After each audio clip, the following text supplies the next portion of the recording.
ইরানের সঙ্গে ইসরায়েল যুক্তরাষ্ট্রের যুদ্ধ গড়িয়েছে পঞ্চম সপ্তাহে। এই যুদ্ধে মার্কিন সামরিক ঘাঁটিগুলোতে ব্যাপক ধ্বংসযজ্ঞ চালিয়েছে আইআরজিসি। তবে বেশিরভাগ আরব দেশ ইরানের পক্ষে অবস্থান নিলেও সৌদি সহ কয়েকটি দেশ কৌশলী অবস্থান নিয়েছে।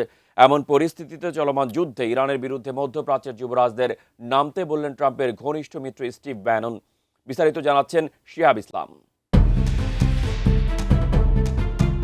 ইরানকে কেন্দ্র করে মধ্যপ্রাচ্যে সম্ভাব্য সামরিক উত্তেজনা নতুন করে আলোচনায় এসেছে। যুক্তরাষ্ট্র ও ইসরায়েলের সম্ভাব্য পদক্ষেপ নিয়ে আন্তর্জাতিক অঙ্গনে যখন জল্পনা বাড়ছে, তখন সাবেক হোয়াইট হাউস কৌশলবিদ স্টিভ ব্যাননের সাম্প্রতিক মন্তব্য পরিস্থিতিকে আরও উত্তপ্ত করেছে। নিজের ওয়ার রুম পডকাস্টে ব্যানন বলেন, ইরানের বিরুদ্ধে সম্ভাব্য যুদ্ধে উপসাগরীয় দেশগুলোর নেতাদের নিজেদের সন্তান, বিশেষ করে রাজপুত্রদের সামনের সারিতে পাঠানো উচিত। তার দাবি, যদি স্থল অভিযান শুরু হয় তাহলে প্রথম ধাপই অভিজাত পরিবারগুলোর সদস্যদের অংশগ্রহণ নিশ্চিত করা দরকার। এতে বোঝা যাবে আঞ্চলিক শক্তিগুলো কতটা বাস্তবিকভাবে যুদ্ধে সম্পৃক্ত হতে প্রস্তুত। এ সময় যুক্তরাষ্ট্রের মিত্রদেরও তীব্র সমালোচনা করেন ব্যানন। তিনি বলেন, ইসরায়েল, আরব দেশ এবং ইউরোপ সবাই নিজেদের স্বার্থে যুক্তরাষ্ট্রকে ব্যবহার করছে, অথচ মূল সামরিক বোঝা বহন করছে ওয়াশিংটন। তিনি ট্রাম্পের জন্য সামরিক পদক্ষেপের পাশাপাশি কূটনৈতিক বিকল্প খোলা রাখার পরামর্শ দেন।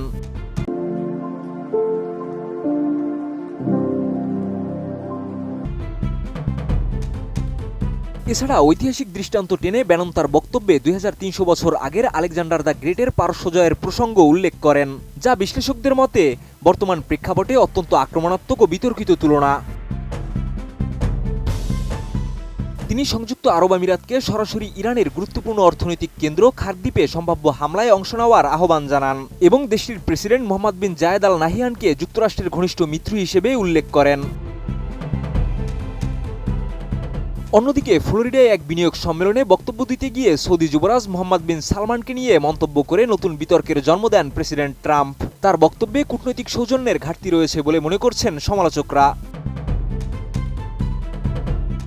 তবে এমন উত্তেজনাপূর্ণ পরিস্থিতির মাঝেও কূটনৈতিক তৎপরতা থেমে নেই।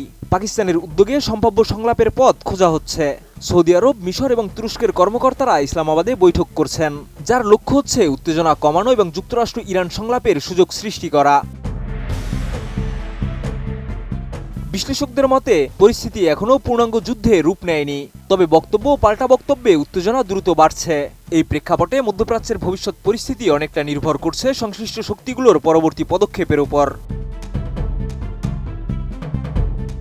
শিহাব ইসলাম, ATN নিউজ।